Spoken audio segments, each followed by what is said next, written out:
Hey, it's Miss Billman, and this is the 9-4 homework. We're getting into coordinate planes. Yay! A point in the coordinate plane is on the y-axis and 8 units below the origin. What ordered pair represents this point? Explain your answer.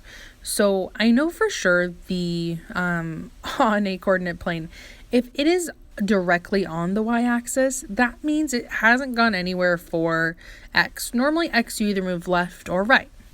So it stayed on there. So the x must be 0, the x part of this ordered pair.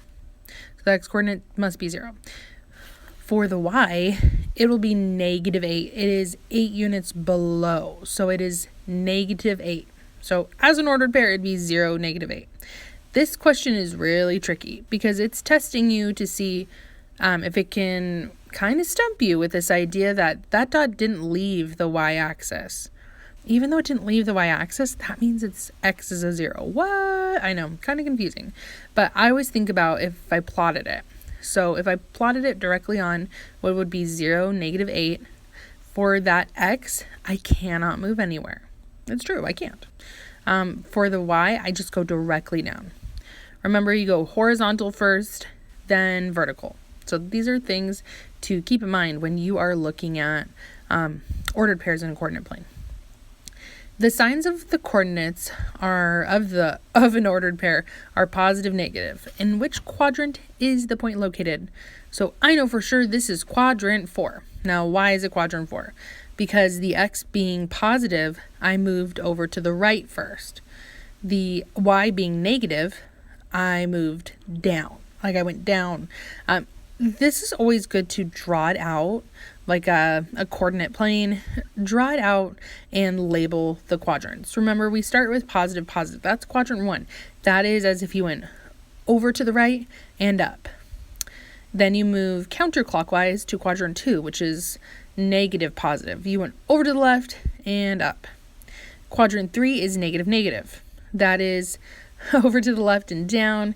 And quadrant 4 is positive, negative, over to the right and down. So I need to locate these and notice that they've only labeled the even ones. So those middles must be odd. So I know the x is -7 and the y is -5.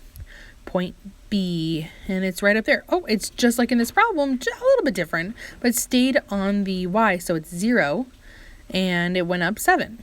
Point C, it went over 8 and up 1. So I'd write 8, 1. Point D went over 5 and down -8.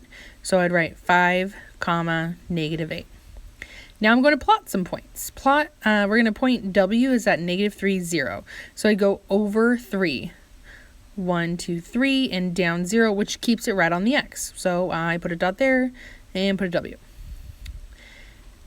Point X, 6, -2. Over 6, down to -2. Perfect, right there. Give it an X. Y is at -4 and down 10. This is quadrant 3.